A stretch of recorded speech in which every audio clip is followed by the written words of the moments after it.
নিজেকে এখন থেকে উৎসাহ নিতে পারো, তাহলে দেখবা লাইফে তোমার জন্য অপরচুনিটি অনেক।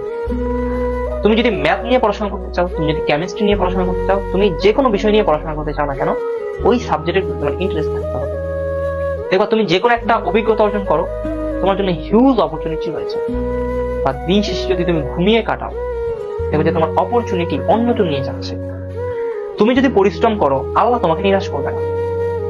এখন দেখো, তুমি চিন্তা করে দেখো তো, ভার্সিটিতে তুমি যদি চান্স পেতে চাও, পড়াশোনা করতে হবে। যদি তুমি পড়াশোনা না করো, তুমি কি ভার্সিটি চান্স পাবে না? কেন পাবে না? তুমি চিন্তা করে দেখো তো, প্রায় ঢাকা ভার্সিটিতে পরীক্ষা দিচ্ছে 3 লাখের মতো, মেডিকেলে পরীক্ষা দিচ্ছে প্রতি বছর 1.5 লাখের মতো। এখন কথা হচ্ছে, এত এত স্টুডেন্ট, সবাই তো চান্স পাবে না। কেন পাবে না? এই 1.5 লাখের মধ্যে থেকে ধরো চান্স পাবে হচ্ছে গিয়ে 5,000। কত পাবে? 5,000।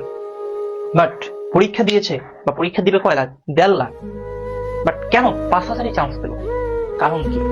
কারণ এই 1.5 লাখের থেকে এই 5,000 জন প্রণম্র পরিশ্রম বেশি করেছে।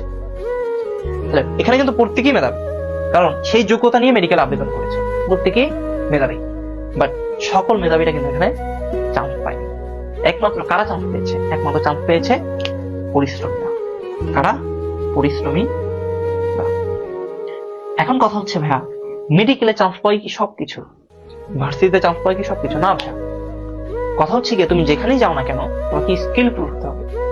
তুমি ন্যাশনালে পড়াশোনা করো, তুমি বাহিরে গিয়ে পড়াশোনা করো, তুমি প্রাইভেটে পড়াশোনা করো, যেখানেই করো না কেন, জব অপরচুনিটি পেতে হলে, নিজের লাইফটাকে গুছাতে হলে, যে কোনো একটা স্কিলফুল হও।